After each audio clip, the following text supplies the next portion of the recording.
Assalamualaikum warahmatullahi wabarakatuh.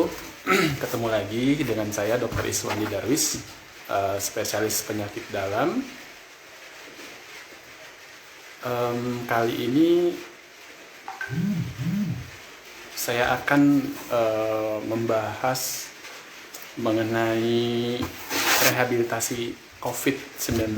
Jadi rehabilitasi ini sangat penting sekali untuk pasien-pasien yang setelah menjalani masa isolasi. Kita tahu bahwa untuk tata laksana suatu penyakit itu ada namanya promosi kesehatan, promotif namanya. Kemudian ada juga preventif. Kemudian setelah preventif ada kuratif dan terakhir ada rehabilitatif. Nah, rehabilitatif ini memegang peranan yang sangat penting sekali untuk tata laksana pasien. Nah, ini spesifik pada COVID-19. Oleh karena itu, saya akan mengundang Dr. Dewi Nurfiana, spesialis kedokteran fisik dan rehabilitasi, untuk membahas ini. Dan perlu saya informasikan juga, saya juga survivor COVID, jadi saya juga ikut merasakan apa yang terjadi ketika terinfeksi COVID, kemudian setelah menjalani isolasi, apa yang terjadi.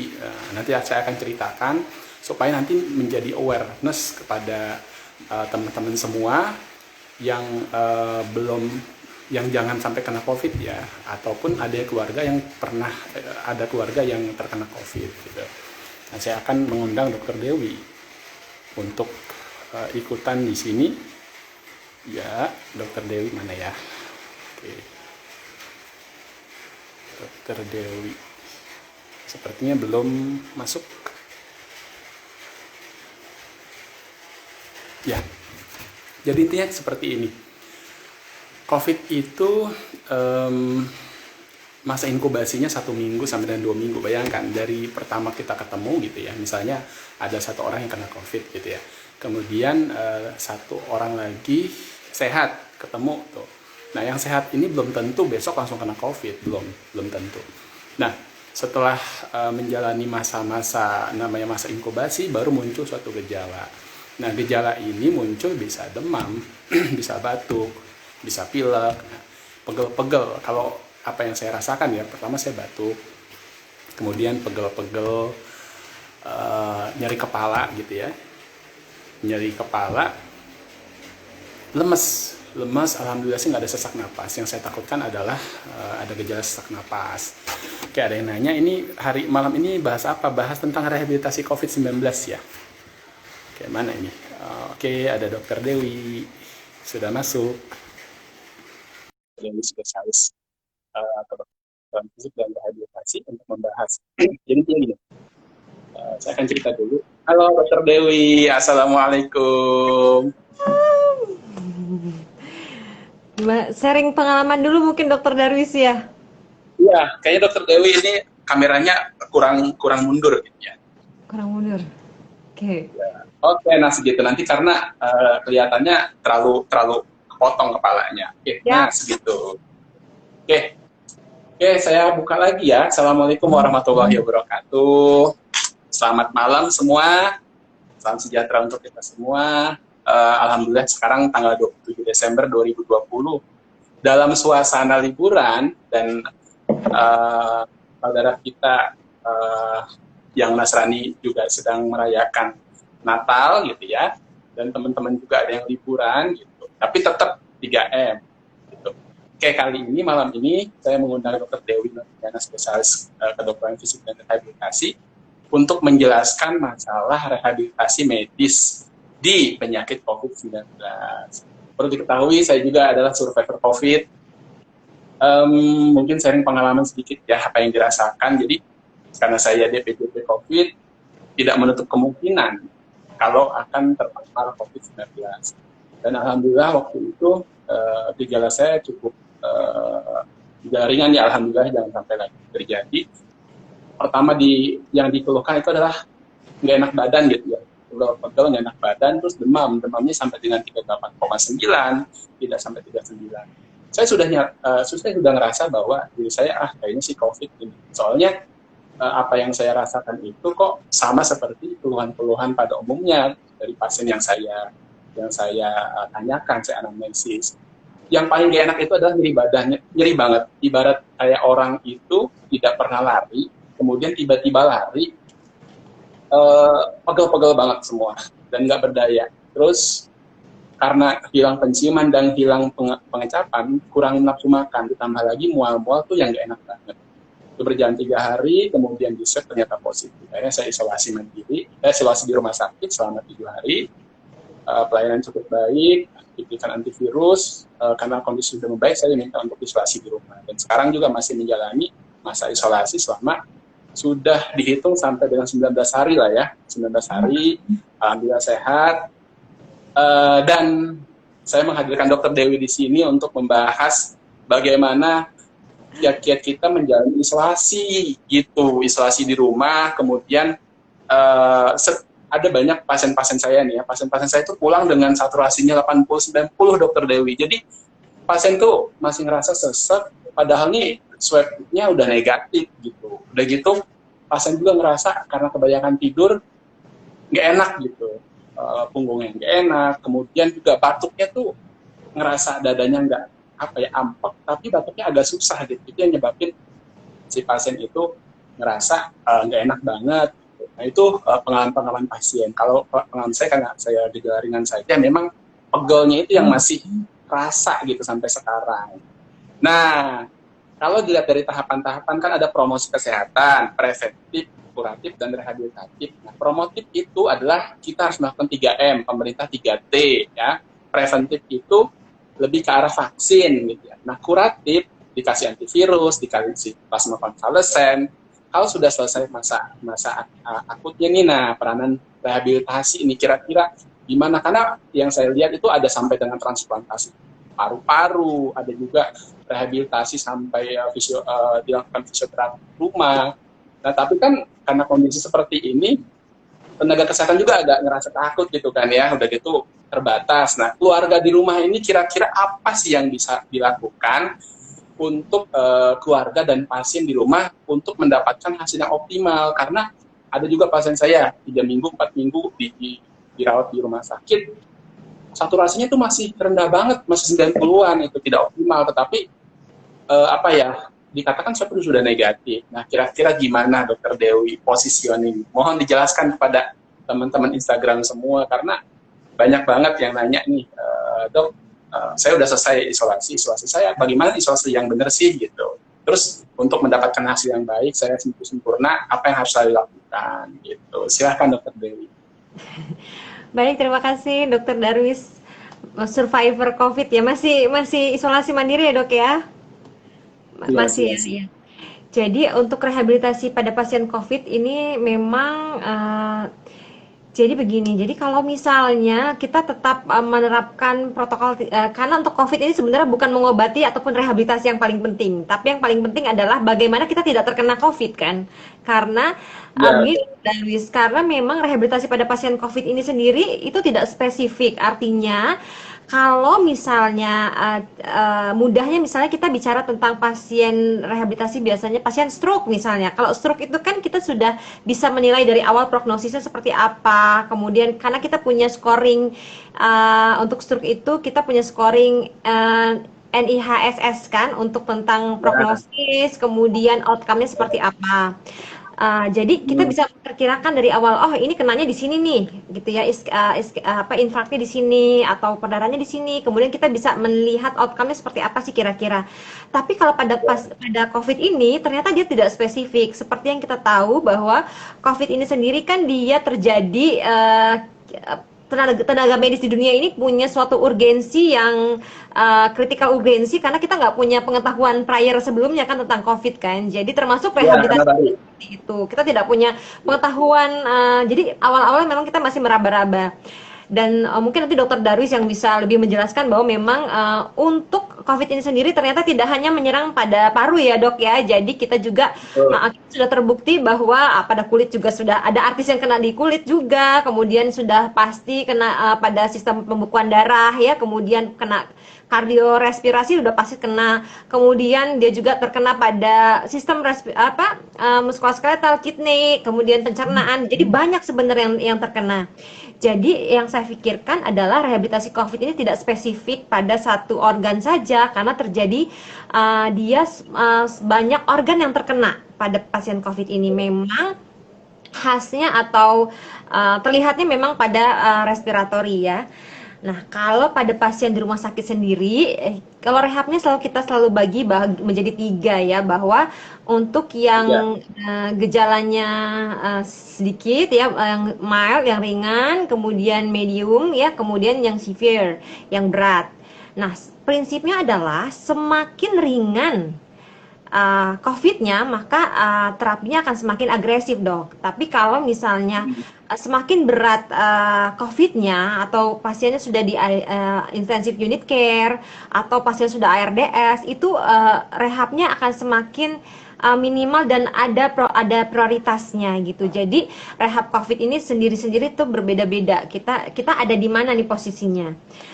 Yang paling terasa adalah kalau di rumah sakit kan pasien-pasien ini fungsi rehab adalah kalau di pasien intensive unit care tentu saja kita semaksimal mungkin untuk membantu pasien ini supaya cepat keluar dari rumah sakit ya, karena bednya kan seperti kita ketahui bed dengan ventilator itu demand-nya sangat tinggi ya saat ini ya. Jadi mau gimana ini masih ada pasien tapi yang ngantri juga banyak. Nah, jadi kita semaksimal mungkin bagaimana sih kalau misalnya on ventilator kita bagaimana sih rehab itu bisa membantu cepat winning kan sebenarnya kan? Atau yang tidak di ventilator ya bagaimana sebenarnya mereka bisa segera keluar dari rumah sakit. Nah, itu pertimbangannya. Sedangkan di COVID sendiri banyak triknya seperti ini. Jadi kalau di pasien di rumah sakit kita tidak hanya berpikir tentang imobilisasi dan deconditioning. Karena COVID ini kan seperti yang saya bilang, dia juga menyerang sistem pembekuan darah ya dok ya. Nah, kalau misalnya D-dimernya tinggi, ternyata kita juga agak tricky nih. Apakah kita boleh mobilisasi si pasien ini, ataukah kita nanti bisa menginjus clotting ataupun lepas clotnya di mana begitu. Jadi kita harus pikirkan dulu. Jadi kalau untuk di intensive care unit, tentu saja untuk rehabnya tidak ada yang namanya telerehabilitasi.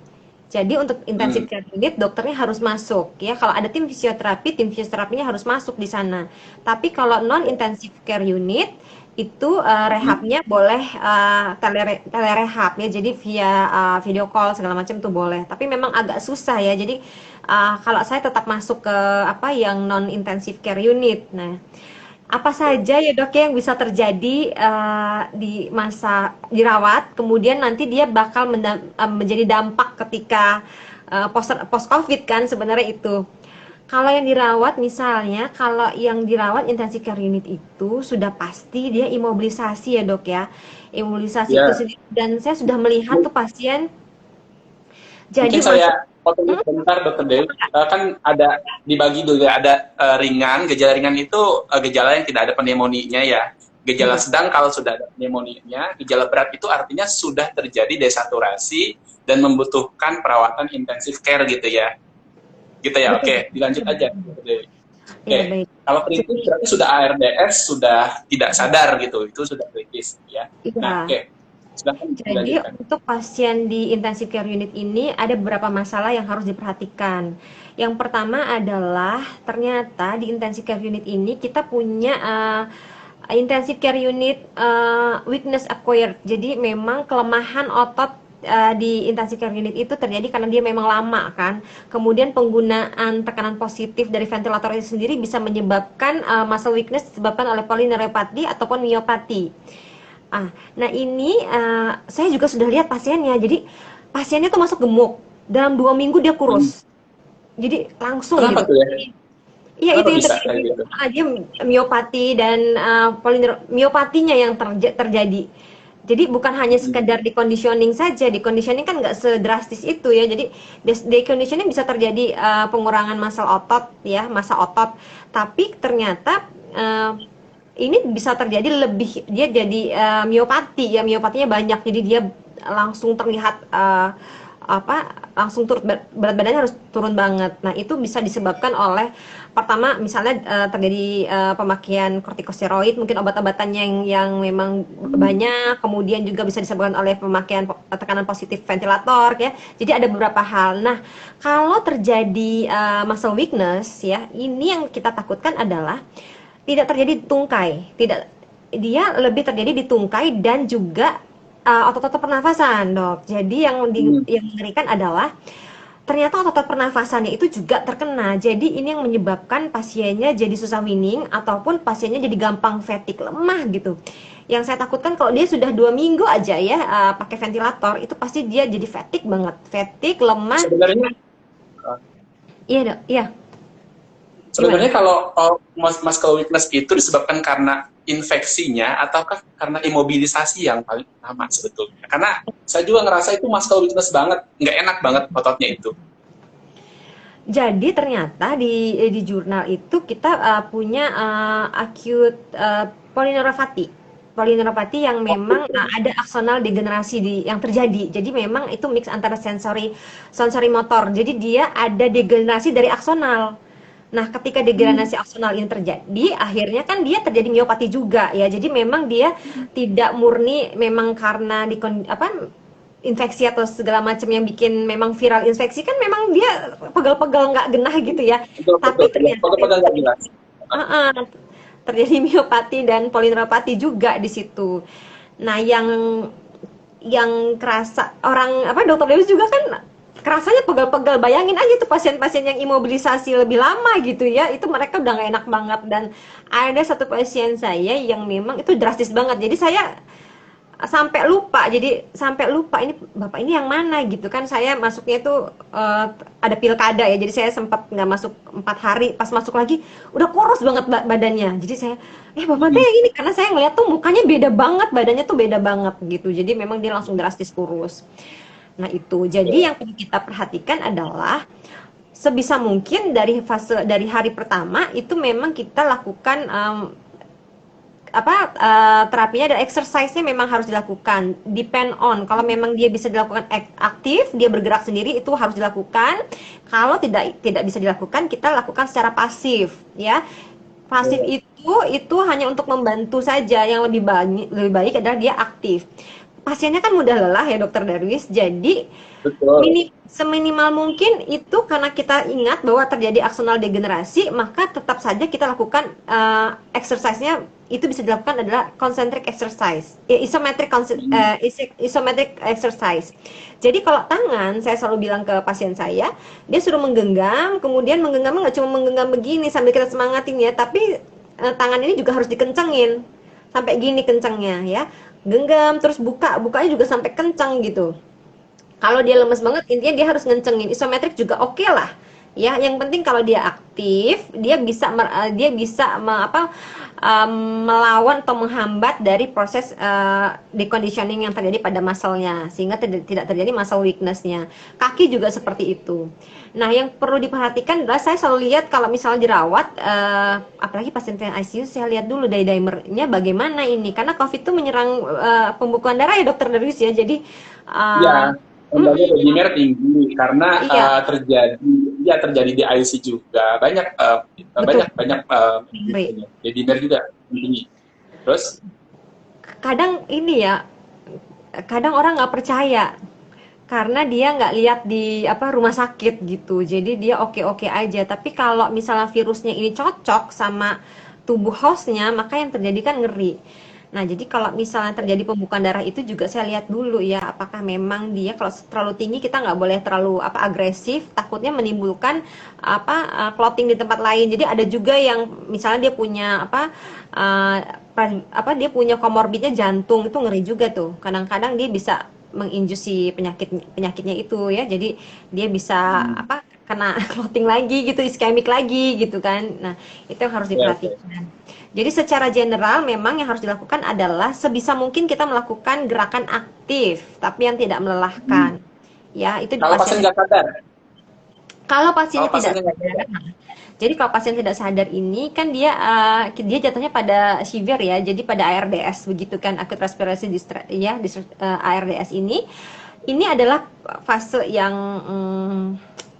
tidak boleh terlalu agresif, tapi yang paling diutamakan adalah dia prone posisi. Jadi posisi prone itu Berarti tengkurap gitu ya?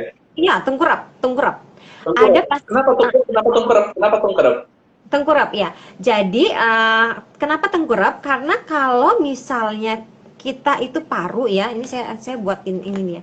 Jadi ini nggak ada airnya ya, misalnya ini ada airnya. Jadi kalau misalnya ini paru kita, ini kan harusnya isinya udara ya, isinya udara. Ya. Tapi kalau COVID kan pneumonia gitu kan, dia bisa terjadi ada cairan kan di dalam paru-parunya ya. Kalau hari pertama sesak. Nah, pasien itu kadang hari pertama segini, hari kedua segini, cepet banget. Kalau memang cocok sama hostnya, 3, 4, 5, hari kelima dia udah jelek. Jadi seminggu pertama atau dokter Darwis pernah bilang sama saya 10 hari pertama ya dok ya, itu sangat menentukan apakah pasien ini bakal bagus apa enggak gitu. Kita lihat cocok apa enggak si virusnya ini. Ketika dia cocok tuh dia bisa meninggalnya kayak orang tenggelam gitu ya, karena paru-parunya basah.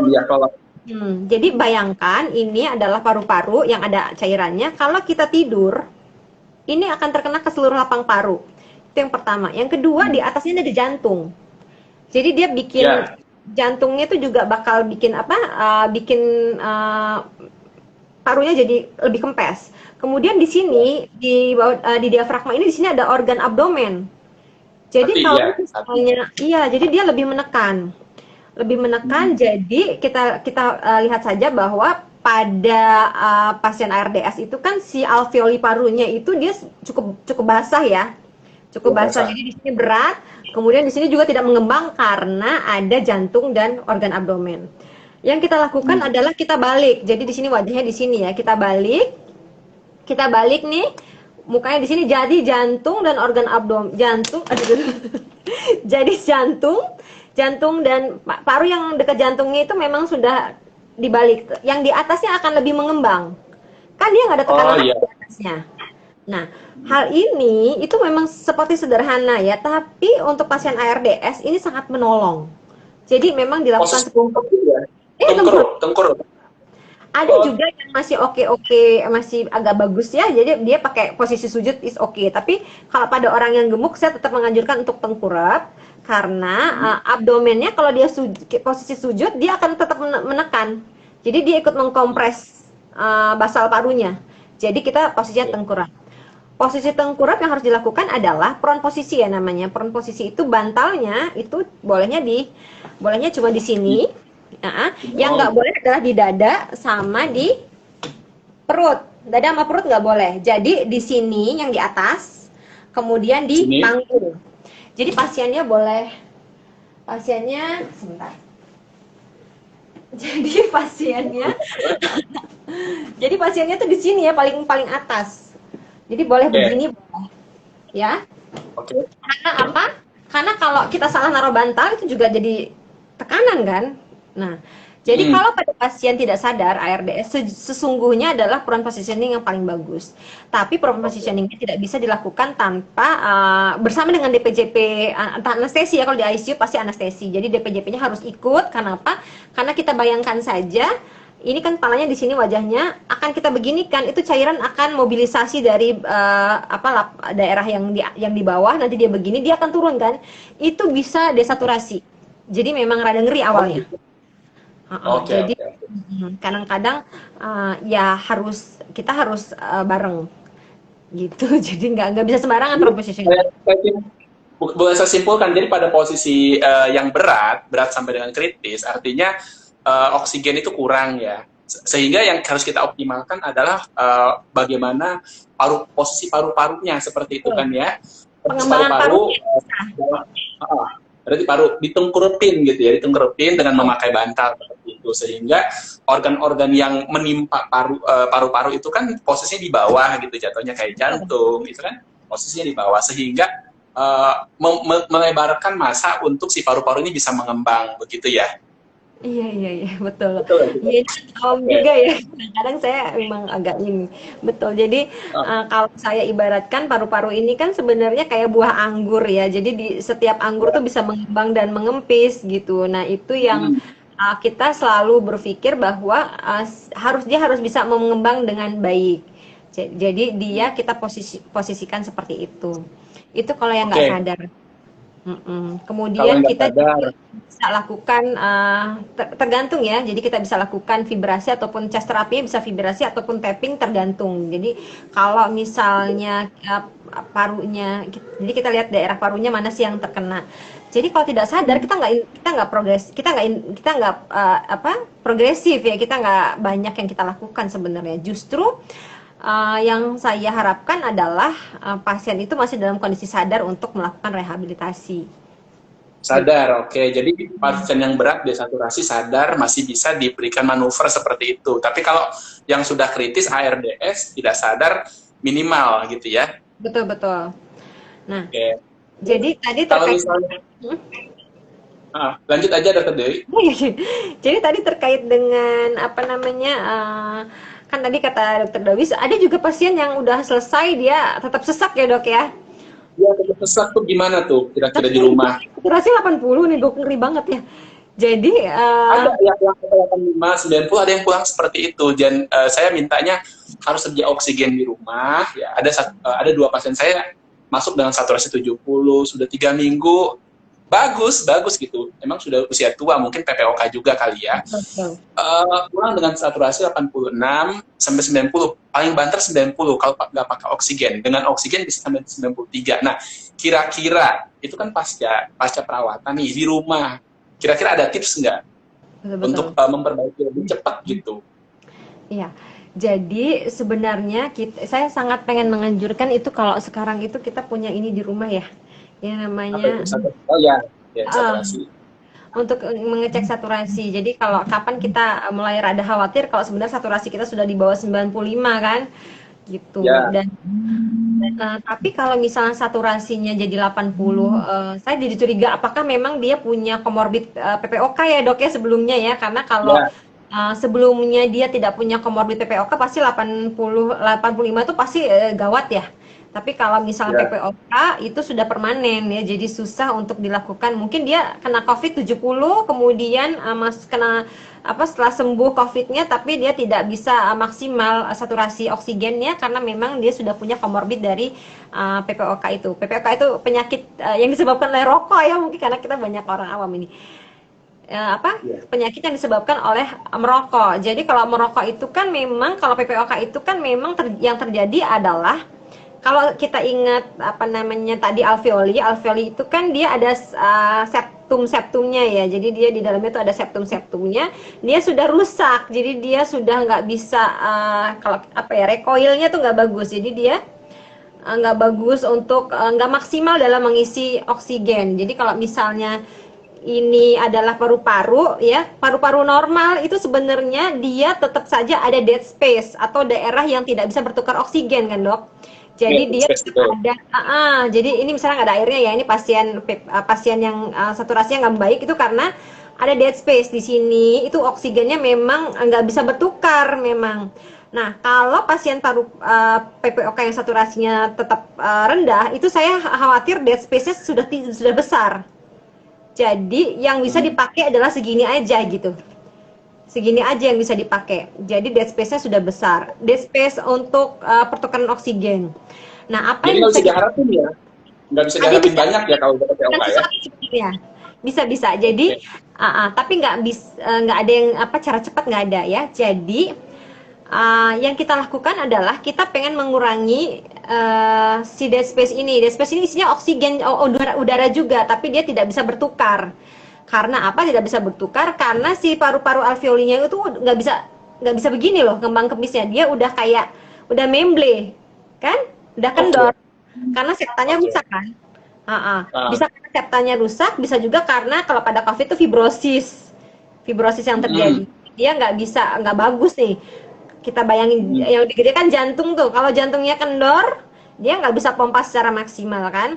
Nah, oleh karena Iya. itu ada satu latihan yang bisa kita lakukan, tapi ini jangka panjang. Nah, Kita gimana tuh gimana?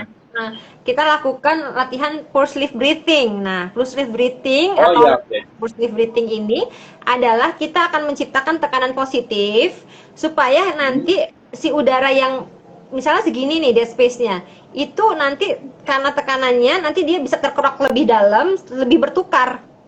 Jadi nanti dead Hmm. space-nya semakin kecil. Tapi Dokter Darwis ada yang salah dalam melakukan pulse lift breathing. Saya kalau tanya ke orang pasti pulse lift breathing itu nih yang salah ya, yang salah ya. Yang salah itu dia biasanya tarik nafas dari hidung, kemudian tiup dari mulut, mencucuk mulutnya. Oh Nah, iya ini, gitu. Gitu ya? sebenarnya itu nggak sebenarnya bukan itu yang harusnya. Jadi pulse lift Oh breathing gimana gimana? ini inspirasinya itu memang aktif, tapi ekspirasinya itu pasif dan lama. Jadi gini, ini saya contohkan. Jadi tarik nafas hitungannya satu, tarik nafas satu, buang nafas, ekspirasi harus lebih panjang, hitungannya tiga. Jadi kalau tarik nafas satu, buang nafas satu, dua, tiga. Dan bibirnya memang bukan ditiup, tapi Oh tapi oke. disempitin. Disempitin, jadi tarik nafas dari hidung, buang dari mulut ya. Saya mau contohin ya. Nanti ini tarik Oke. nafas, ini buang nafas ya.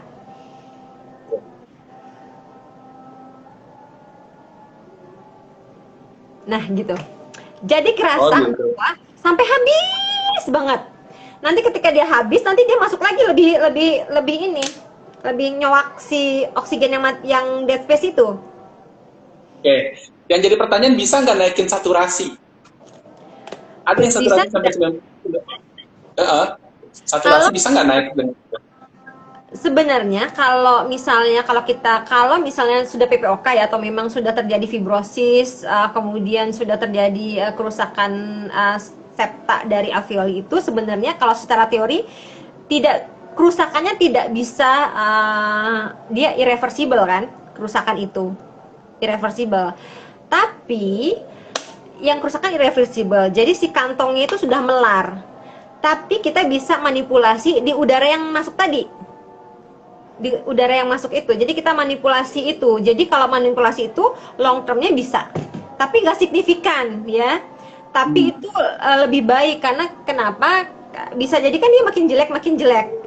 Jadi kita tetap mempertahankan itu supaya minimal dia tidak menjadi lebih buruk.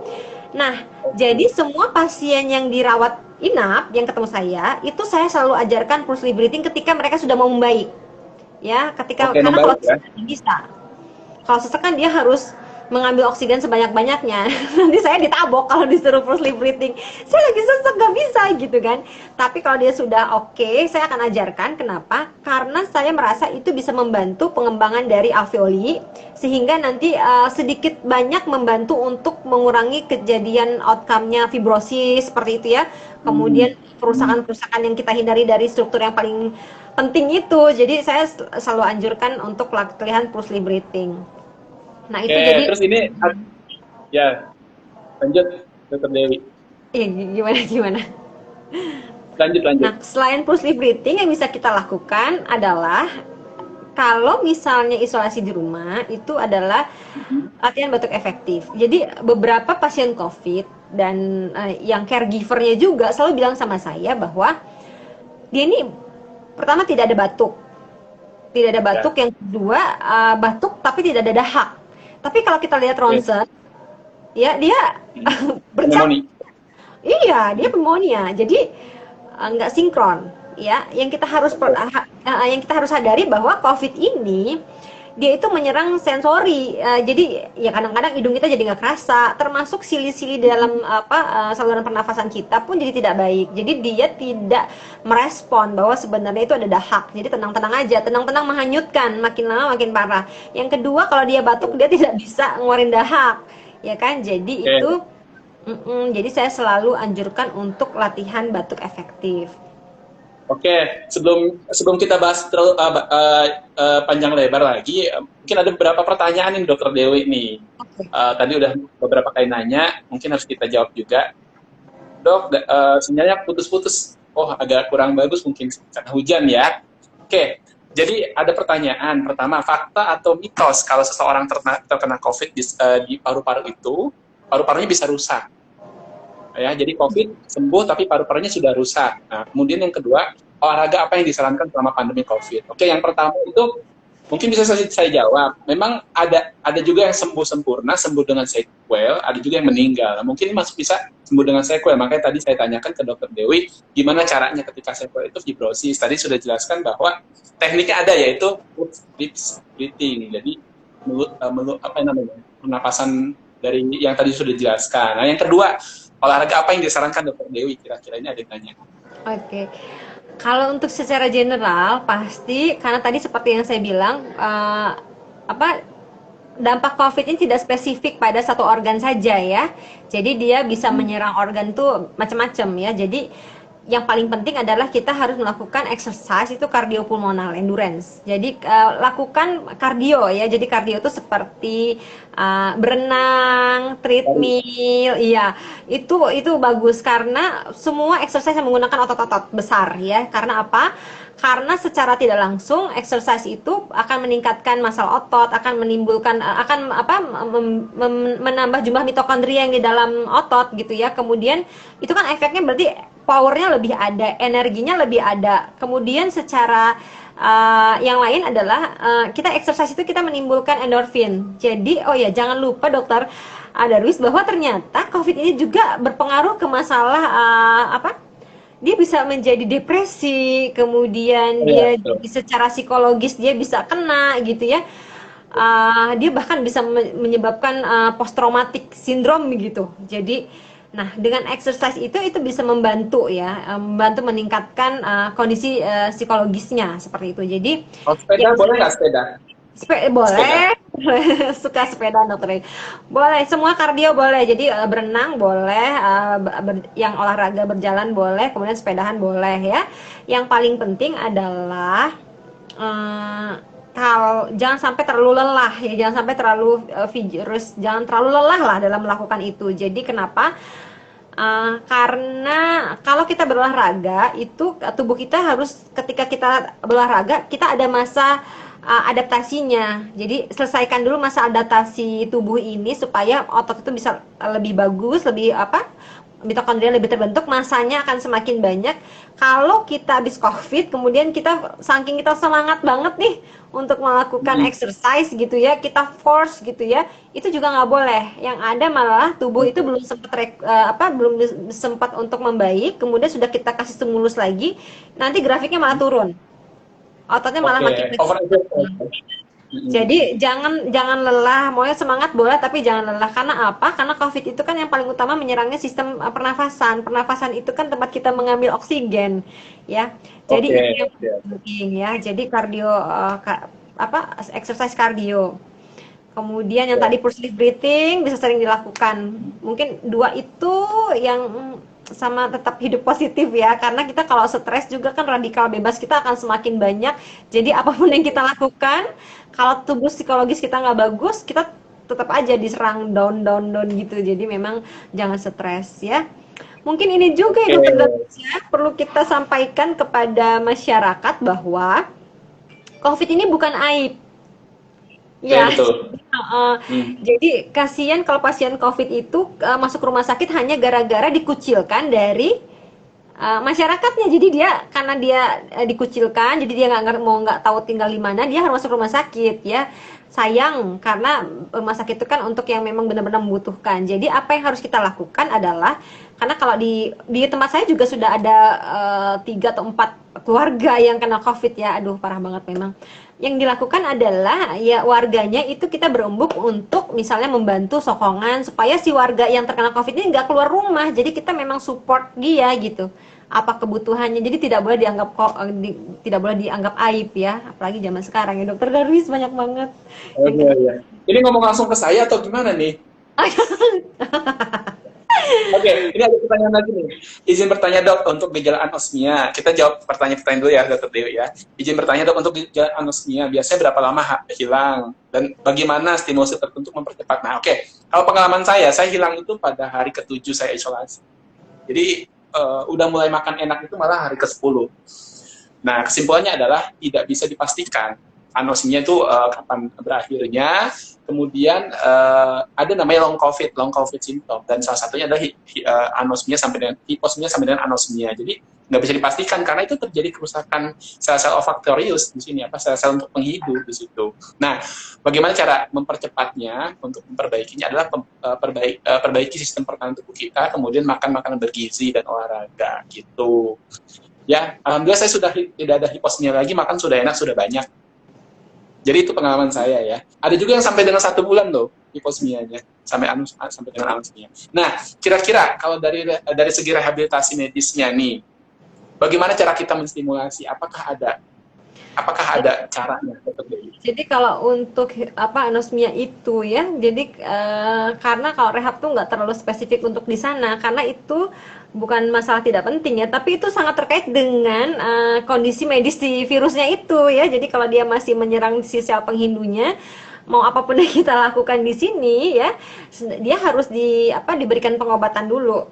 Tapi karena ini virus kan dia self limiting ya, harusnya kalau memang kekebalan tubuh kita yang paling penting kan, kekebalan tubuh kita yang paling penting. Jadi kalau dia self limiting, kadang-kadang pasien itu hanya itu saja yang kerasa. Jadi sebenarnya masa inkubasinya udah lewat ya, kadang-kadang gitu ya dok ya. Jadi kalau saya baca beberapa literatur gitu, inkubasinya itu sudah, dia nggak ada gejala hidung, nggak bisa mencium. Justru di situ sudah terjadi ketika dia sudah kehilangan penciuman. Kadang-kadang sudah proses untuk membaik juga, sudah nggak terlalu parah. Kadang-kadang saya baca di literatur. Jadi memang kalau untuk spesifik rehabnya sangat tergantung dari virulensi dari virusnya ya. Tuh, gangguan penghindu. Oke. Terus ada lagi pertanyaan nih, kenapa pasien COVID yang sudah 3-4 minggu isolasi mandiri, swab-nya masih positif dok? Apakah ini berbahaya? Oke, ini saya yang jawab ya dokter Dewi ya. Jadi gini, inkubasi virus itu kan dari awal infeksi sampai dengan dia bergejala. Nah, gejalanya itu sampai dengan 7 hari, 7 sampai dengan 14 hari. Nah, sebetulnya kalau masuk ke dalam kriteria isolasi kan 10 tambah 3. Itu yang ringan dan sedang. Kalau berat itu 1 kali PCR negatif gitu ya. Itu ada di revisi 5. Nah, kenapa masih positif? Saya juga masih positif. Masih positif di minggu kedua masih. Dan rencana ini akan dilakukan swab ulang di minggu ketiga gitu. Nah, semoga aja negatif. Kalaupun positif, sebetulnya virus itu sudah mati gitu. Nah, kekurangannya PCR, kekurangannya PCR adalah dia bisa mendeteksi protein virus yang hidup dan yang mati gitu, yang aktif dan yang tidak aktif, sehingga kalaupun dia positif mungkin yang bangkai-bangkai virusnya saja. Nah, untuk pastinya adalah dikultur, diambil isolatnya itu dikultur sampai dengan beberapa hari apakah tumbuh atau tidak. Beberapa penelitian menerangkan bahwa hari ke-14 itu dikultur virus itu walaupun PCR positif, kulturnya udah negatif. Artinya kalaupun terdeteksi itu minimal resiko penularan sebetulnya, tetapi who knows, nggak ada yang tahu gitu. Akhirnya makanya banyak banget masyarakat yang pokoknya harus negatif nih gitu. Nah, sebenarnya harus butuh edukasi. Itu gimana dok, nilai CT? CT value itu kan kalau CT value itu kan rendah, kalau rendah itu sangat berkaitan dengan virulensi kuman. Jadi tergantung daya tular gitu. Jadi kalau rendah banget virusnya tuh menular banget gitu. Kalau dia naik artinya virusnya sudah tidak menular. Itu untuk pengukuran PCR ya. Nah, kalau misalnya untuk gimana caranya untuk cepat positif ya, berpikir positif. Cepat negatif berpikir positif, olahraga, makan bergizi. Udah gitu aja sebetulnya. Yang penting adalah gejalanya. Kalau gejalanya ringan atau tanpa gejala, insya Allah aman. Tapi walaupun sudah sembuh ataupun yang belum kena kan tetap 3M kemana-mana, ya kan? Yang 3M yang banyak banget kan di luar sana itu yang kemungkinan positif tapi tanpa gejala itu banyak banget. Oleh karena itu tetap 3M gitu. Ya mungkin diterangin lagi Dokter Dewi. Ini nyambung tadi ada beberapa pertanyaan kita jawab. Ini nyambung tadi diskusi kita tentang rehabilitasi medis lagi, Dokter Dewi, dilanjutkan lagi. Oh iya. Jadi tadi tuh ada pertanyaan di saya baca nih. Apakah push sleep breathing akan bisa diterapkan untuk wanita hamil dan bisa kan untuk anak-anak? Untuk anak-anak bisa. Untuk wanita hamil juga bisa. Ya, untuk wanita hamil bisa. Yang susah adalah latihan batuk efektif. Tapi kalau push sleep breathing bisa. Push sleep breathing itu adalah hanya menarik nafas dari hidung, kemudian kita mengeluarkan, bukan ditiup. ya, yang salah adalah tarik nafas, bukan. Kalau ditiup, ini kita tidak membuat tekanan untuk mengambil oksigen. Jadi secara pasif tarik nafas sampai habis nafasnya. Nah, seperti itu bisa dilakukan oleh ibu hamil dan anak-anak. Yang susah adalah latihan batuk efektif ya. Mungkin ada juga yang masih terkena COVID. Karena COVID ini memang dia trikinya adalah tidak berdahak. Sering banget pasien, dok saya nggak berdahak. Dia nggak berdahak, jadi dia batuknya udah sakit. Ada pasien saya yang sampai keluar darah gitu ya. Kemudian ada yang sampai dadanya sakit banget gitu, nggak berdahak pokoknya. Jadi dia berpikir bahwa batuknya tidak berdahak. Padahal yang terjadi adalah kerusakan dari silia yang jadi ada organ di dalam saluran pernafasan kita yang memang dia nggak bisa bergerak untuk mengeluarkan dahak, jadi tidak berdahak. Yang harus dilakukan adalah kita melakukan batuk efektif. Mungkin saya ajarkan sedikit sebentar ya Dokter Darwis batuk efektif ya. Jadi kalau batuk yang salah adalah kita mainnya di tenggorokan sini nih. Gitu ya? Ya kayak gitu betul. Jadi gatal, gitu kan gatal. Nah itu pada pasien COVID tidak berguna. Ya, yang harus kita lakukan adalah kita mengeluarkan. Jadi saya mungkin mundur dikit ya. Jadi dari sini nih, dari sini batuknya, dari dada. Caranya adalah kita menggunakan perut, ya. Jadi kalau misalnya kita bernafas nih, yang normal ya, saya di bawah gini ya. Jadi kalau normal tarik nafas itu pasti dadanya mengembang. Kalau tarik nafas, dadanya mengembang, perutnya masuk, ya kan? Betul. Kemudian membuang nafas, ekspirasi, pasti dadanya kempes, perutnya keluar. Ini adalah pernafasan paru. Nah, pernafasan paru ini kalau mau kita mengeluarkan dahak, kita harus lupakan dulu. Kita pakai pernafasan perut. Pernapasan perut, kita bayangkan perut kita ini adalah balon. Jadi balon kalau diisi pasti dia mengembang kan? Nah, karena dia mengembang itu namanya inspirasi. Jadi beda sama yang tadi. Kalau tadi kan kalau inspirasi perutnya masuk nih. Iya, betul. Oke. Sudah saya pernah. Jadi perutnya harus dikembangin dulu. Ini pernafasan diafragma. Kembangin dulu, terus masukin lagi. Kita latihan nafasin dulu. Tarik nafas, buang nafas. Tarik nafas, buang nafas. Di satu saat ketika kita sudah mulai ngerasa kuat nih, tarik nafasnya, kita kembungin kuat-kuat, baru nanti kita dorong ke dalam. Ya, kita dorong ke dalam. Jadi dari begini. Jadi suaranya nggak ada huruf K, nggak ada. Tapi yang terjadi adalah suara angin yang kencang keluar karena kita pakai dari diafragma. Jadi ini kita kembungin. Okay. Kita kembungin. Paham. Dan ini nggak boleh nunduk. Jadi dia harus lurus. Kita bayangin di sini balon, kemudian di sini pipa. Jadi dia mau keluar gitu. Kalau balonnya diremet gini kan udaranya keluar. Jadi perutnya kita kembangin, kita nggak usah mikirin paru-paru ya. Kalau mau batuk ini kita kembangin perut, kempesin, kembangin.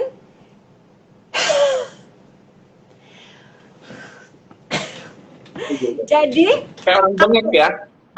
Ya betul. Jadi dia udara yang keluar, udara.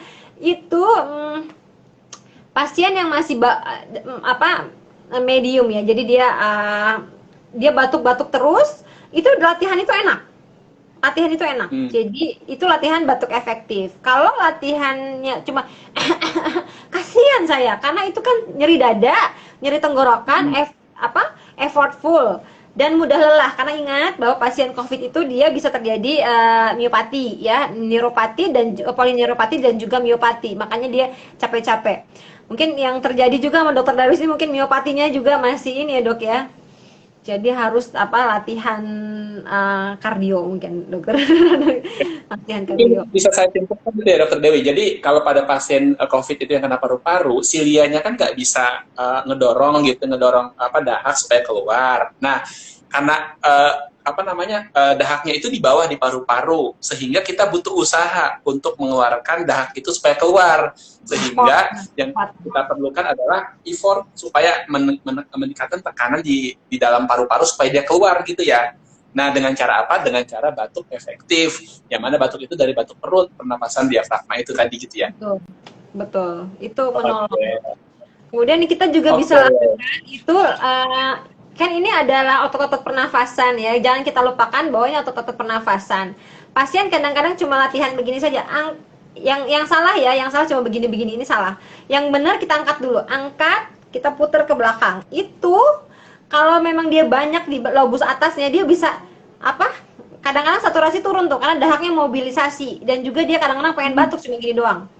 Nah, karena itu Oh si gini ya? pasien nggak, jadi pasiennya nggak mau ngelakuin. Kenapa nggak mau ngelakuin? Karena dia jadi ngerangsang batuk kan, sedangkan dia belum bisa batuk. Kedua, dia saturasi bisa turun. Tapi saya selalu encourage, saya selalu kasih semangat ke pasien untuk melakukan itu. Kenapa? Karena apapun yang terjadi, seperti yang saya ingatkan di sini, apapun yang terjadi, lobus atas nggak boleh sesak, nggak boleh ada cairan. Jadi apapun yang terjadi, kita harus kalau memang itu banyak cairannya harus turun ke bawah. Jadi kita tetap apapun terjadi kita punya space untuk mengambil nafas. Nah itu makanya pasien kalau dia masih oke, tetap saya suruh dia untuk duduk tegak, ya, duduk tegak. Ataupun kalau dia nggak mampu, kadang-kadang pasien udah saking lelahnya Dokter Darwis, saking terjadi tadi ya miopatinya, dia jadi tegak begini dia capek. Jadi dia harus pasif. Jadi nggak apa-apa. Posisi itu kalau misalnya dia nggak aktif, dia pasif is okay. Jadi di bed gitu. Nah, pasien yang meremehkan untuk melakukan exercise, padahal kondisi dia waktu itu masih oke, 2 minggu aja biasanya itu sudah terjadi fatigue yang sangat luar biasa. Jadi dia sudah fatigue itu kelelahan ya, kelelahan itu dalam arti kelelahan otot ya, kelelahan kardiovaskuler. Nah ini yang terjadi adalah dua-duanya. Jadi sudah terjadi kelelahan, artinya biasanya kalau udah 2 minggu itu biasanya kondisi pasien bisa nambah jelek ya kan dok. Jadi kalau misalnya kadang-kadang udah bagus tiba-tiba jadi jelek, mungkin bisa jadi karena dia bisa jadi kena pneumonia-nya bukan kena virus lagi ya Dokter Darwis ya, seperti yang saya juga pernah konsul ke Dokter Darwis tuh ya, oh kok ini malah jadi jelek gitu ya. Jadi ketika meremehkan untuk melakukan isometric exercise ya, terjadi aksonal degenerasi, kemudian miopati, polineuropati, itu biasanya dia sudah fatigue-nya sangat fatigue, dan juga kalau pakai ventilator pasti mengganggu weaning karena yang terjadi miopati itu tidak cuma di tungkai bawah seperti kebanyakan pada pasien-pasien di conditioning, tapi juga terjadi pada otot-otot pernafasan ya, jadi susah jadinya. Oke. Berguna banget ya. Jadi intinya ada beberapa teknik pulse width breathing, kemudian ada bagaimana batuk efektif, yang mana untuk mengeluarkan dahak pada pasien COVID memang susah banget. Jadi saya ketemu pasien itu, dok saya tuh batuk tapi nggak ada dahak. Padahal ronsennya itu pneumonia banget gitu, pneumonia banyak dan kemudian dahaknya banyak banget gitu. Nah makanya ada batuk efektif, dan mungkin juga ada beberapa yang gejala sisa di rumah itu sudah dipulangkan ternyata paru-parunya masih basah lah. Nah cara batuk efektif ini yang efektif banget nih, yang tadi sudah diperagakan oleh Dokter Dewi. Terus pulse breathing juga pada pasien-pasien yang desaturasi, terus usia tua, ada PPOK juga, nah penting juga gitu. Ini ada pertanyaan lagi nih. Kalau sudah PPOK mungkin harus ada oksigennya di rumah ya? Iya, saya 2 pasien saya pulang dengan masih desaturasi, tapi sudah selesai gitu ya, isolasi sampai 3 minggu, mau ke 4 minggu malah. Itu saya minta untuk oksigen di rumah, dan terakhir kondisi membaik karena sudah mobilisasi, dan masuk 70 kilo, pulang itu sampai 55 kilo. Tuh kan, bener kan, betul. Banyak kayak gitu pasien yang 2 minggu saya sampai ngeri banget, ngeliatnya langsung kurus gitu. Terus ada pertanyaan lagi nih dari Ian. Dok, kami yang bekerja di marketing berkunjung ke rumah sakit, ini medical representasi nih, bertemu dengan dokter, adakah tips untuk terhindar dari COVID ya? 3M, pakai masker, jaga jarak, pokoknya 3M itulah ya, jaga jarak, kemudian hindari banget kontak sama orang lain. Bisa aja, kalau kan sering tuh nungguin dokter untuk kunjungan, samping-sampingan sama kawannya, nggak makan bareng, nggak pakai masker, nggak tahu kan salah satunya yang positif, nanti bisa positif dua-duanya gitu ya. Kemudian Alan nih, kita nggak boleh stres, iya nggak sih? Betul. Saya tuh suka tanya ke pasien-pasien yang masih bagus ya, maksudnya kan ada keluarganya tapi nggak masuk rumah sakit, tapi dia masuk rumah sakit, ada faktor stres ya, Dokter Darwis, yang bikin kondisi itu cepat banget menurun. Semakin dia takut, semakin stres dia itu. Makanya penting banget, bahkan salah satu DPJP anestesi di Rumah Sakit Abdul Muluk itu sangat menganjurkan untuk dikonsulkan ke dokter spesialis kejiwaan ya. Kadang-kadang pasien itu karena memang dia bisa jadi depresi, ansietas ya, kecemasan, kemudian PTSD ya. Jadi dia malah post traumatic syndrome seperti itu. Jadi memang saya lihat juga pasien-pasien itu begitu. Jadi yang jelek psikologisnya itu menurut saya lebih parah. Uh, ada satu pasien yang mungkin sekarang sudah 40 hari dirawat ya. Dia tuh dari bagus, kemudian nggak bagus sampai sekarang alhamdulillah dia makin baik dan 40 hari, Dokter Lewis. Ini salah satu yang membuat dia selalu bisa survive adalah menurut saya karena dia selalu semangat. Dia selalu dan itu nggak gampang. Gimana kita mau semangat? Sesak pakai NIV ya, dia pakai alat bantu nafas begitu kan, nafasnya sesak, kemudian saturasinya itu nggak itu mudah diomongin tapi dilakukannya luar biasa susah sekali, tapi nggak boleh stres. Jangan pun gitu, saya juga pertama hari kedua isolasi itu nggak bisa tidur, saya itu nggak bisa tidur, tiap jam itu disaturasi. Alhamdulillah sih saturasi bagus terus ya, karena yang saya takutkan ya desaturasi itu, tapi alhamdulillah. Jadi kalau isolasi di rumah, ya, isolasi di rumah itu ya, yang pertama saturasi, yang kedua adalah suhu, tembak suhu. Kalau suhunya naik, paracetamol gitu masuk. Kalau nggak naik, ya nggak usah masuk paracetamol.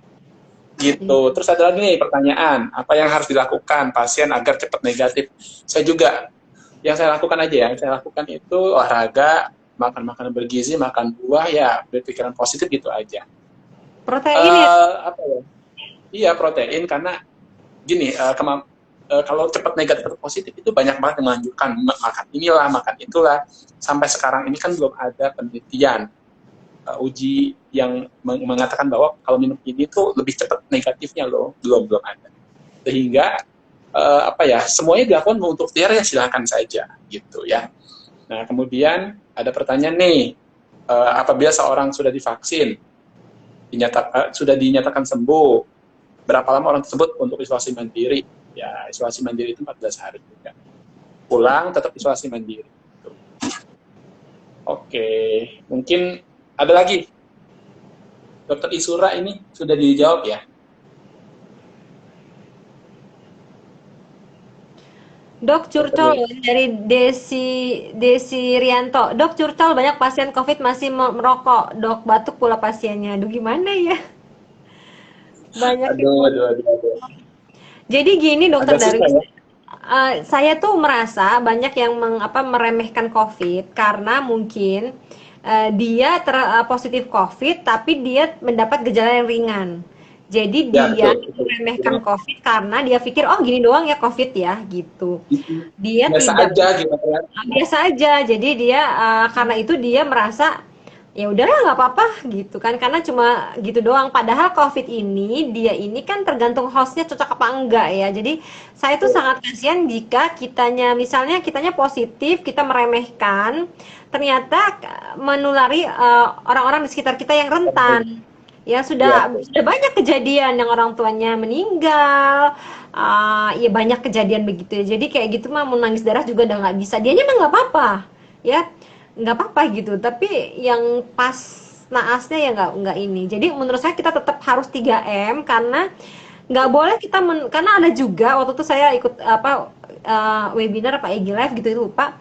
Jadi pertanyaannya adalah, dok, kalau misalnya COVID ini kalau sudah selesai COVID kan katanya bisa kebal, jadi kenapa nggak kita tularkan aja sebanyak-banyaknya gitu, ngeri banget ya.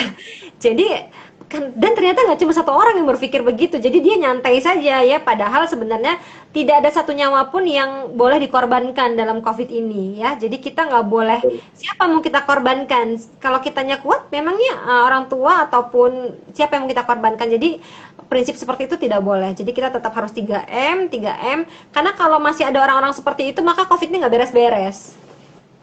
Oke. Terus ini jadi dari 10 orang ya, 80% penderita itu ringan. Betul. Ya, 5 sampai dengan 10 itu gejalanya gejala gejalanya ringan lah, ringan sedang. Kemudian yang berat itu kira-kira 5% dan kritis itu kira-kira 2%. Dan itu kan persentase itu tergantung populasi yang kena gitu. Gimana kalau 1.000 orang, gimana 100.000? Berapa orang yang akan meninggal gitu kan? Nah, 80% ini yang gejala ringan yang sampai sedang itu jangan terlalu, yang tidak membutuhkan perawatan intensif gitu ya, jangan terlalu berpikir oh ini nggak apa-apa kok gitu kan. Kayak ada salah satu presiden menganggap biasa aja, saya kena biasa aja, justru apa ya, itu yang kena ringan. Saya pernah berdoa seperti ini, ya Allah jangan sampai deh saya kena COVID, kalaupun kena ya gejala ringan aja gitu. Sampai saya ngomong kayak begitu, dan pokoknya nggak boleh ngomong sesuatu yang ya Allah jangan sampai seperti ini, jangan, tapi nanti akan kejadian karena omongan kita tuh doa. Pokoknya doanya gini, ya Allah terhindar dari COVID, udah gitu, cukup gitu aja gitu ya. Terus Dokter Dewi nih, Dok, ada pertanyaan dari Habibie Syahrul. Dok, perlukah pasien yang pernah didiagnosis COVID dan dinyatakan sembuh divaksinasi?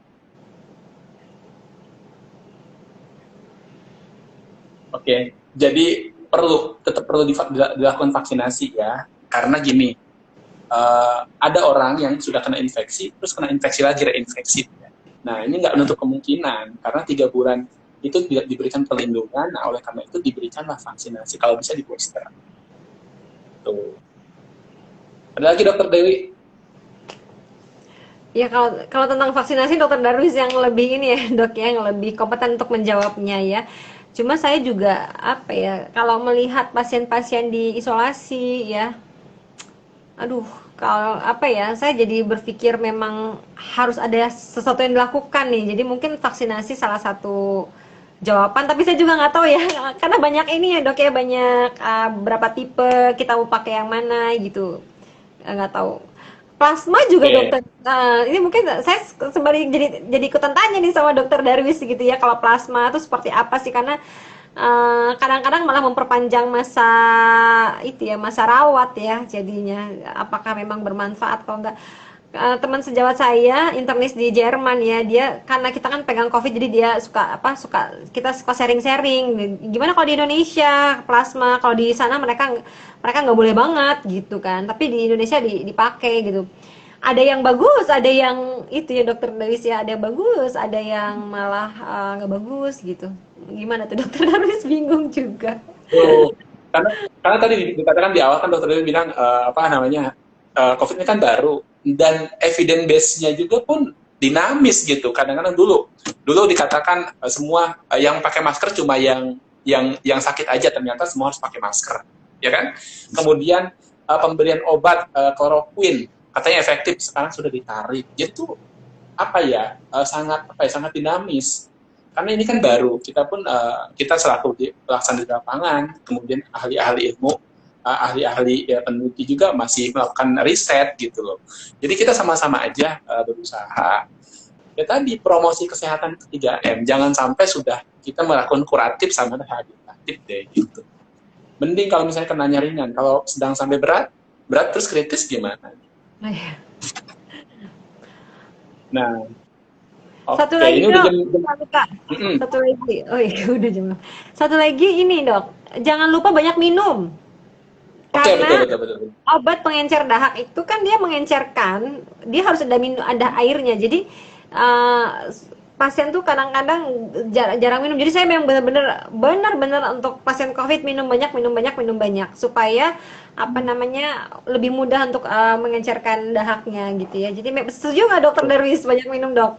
Betul. Saya banyak minum, banyak kencing ya. Nggak Dan apa-apa. saya kan makan vitamin ya, vitamin C itu ada satu produk vitamin C 2 kali sehari. Kencing saya jadi kuning banget gitu. Oh, ternyata ini ada vitamin C-nya.